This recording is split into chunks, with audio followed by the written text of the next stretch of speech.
Oi, gente. Hoje vamos falar sobre educação.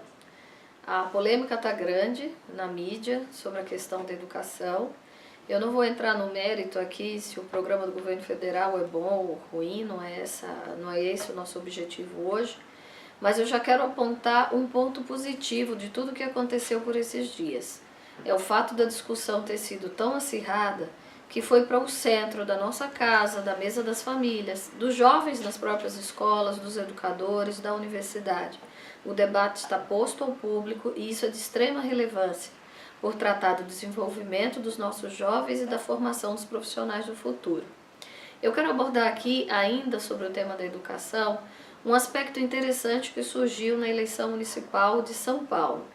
É a discussão sobre a utilização ou não de organizações sociais para a gestão, para a administração das escolas da rede municipal de ensino na cidade de São Paulo. Primeiramente, vamos pensar por que é que se utiliza um OCIP, né? O que é isso, por que é que se utiliza isso?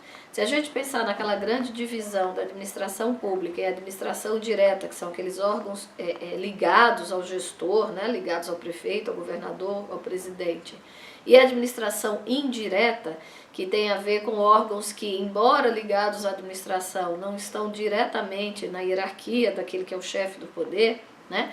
Essa administração indireta seriam aí as empresas públicas, sociedades de economia mista, autarquias, agências reguladoras. E nós, dentro do direito administrativo, com os anos, fomos encontrando formas de compartilhamento entre a atividade do Estado e do particular. E no meio desse meio termo entre a atuação do particular e do Estado em temas que são de importante, de relevância e interesse público, a gente criou e encontrou nas organizações sociais uma forma de atuação. Eu queria chamar a atenção que desde a criação da administração pública indireta, desde toda a sua regulamentação lá na década de 60, com o Decreto 200, a gente tem cada vez mais buscado uma saída para que serviços de interesse público, né, sejam prestados por entidades que não sejam exatamente o Estado. E por que será? Uma pergunta, né, que gera uma resposta quase que imediata. O Estado se mostra, em muitas vezes, ineficiente. Mas ele é ineficiente porque ele quer?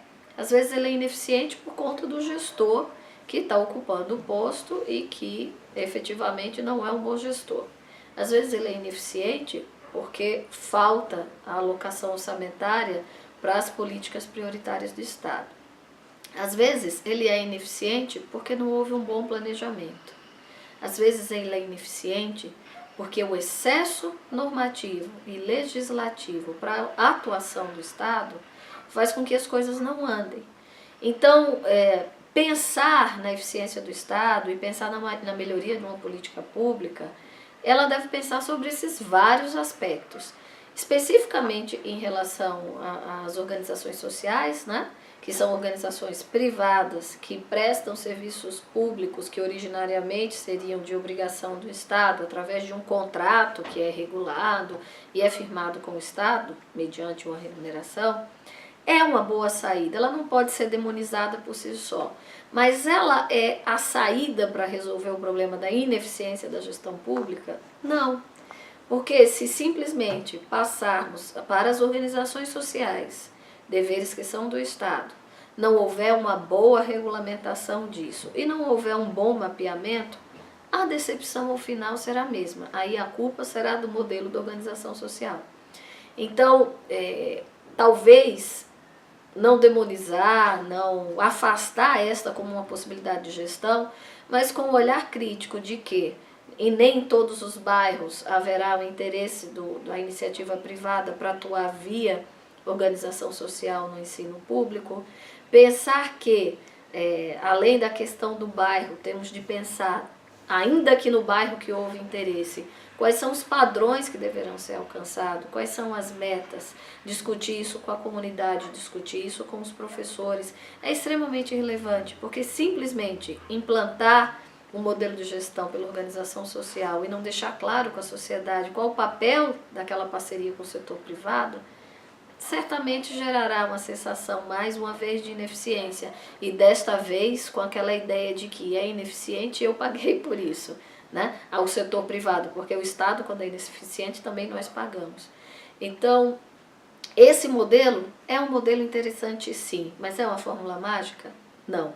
Ele não atinge os problemas centrais da ineficiência do Estado, que estão muitas vezes ligados a um direito administrativo carregado, a um direito administrativo burocrático que precisa ser revisto, né?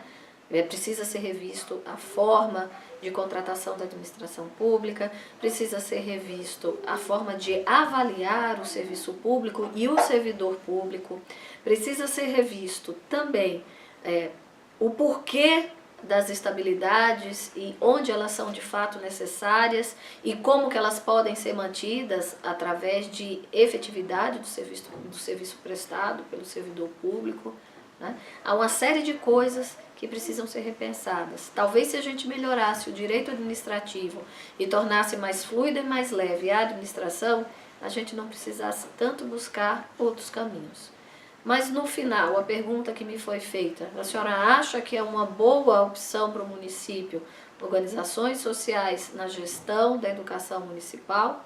Não vejo como um problema, desde que devidamente regulamentada, desde que as metas estejam claras ao cidadão, à sociedade, e desde que também fique claro que não é todo e qualquer escola ou todo e qualquer município que terá, nesse modelo, uma forma eficaz de melhoria da educação municipal, ok?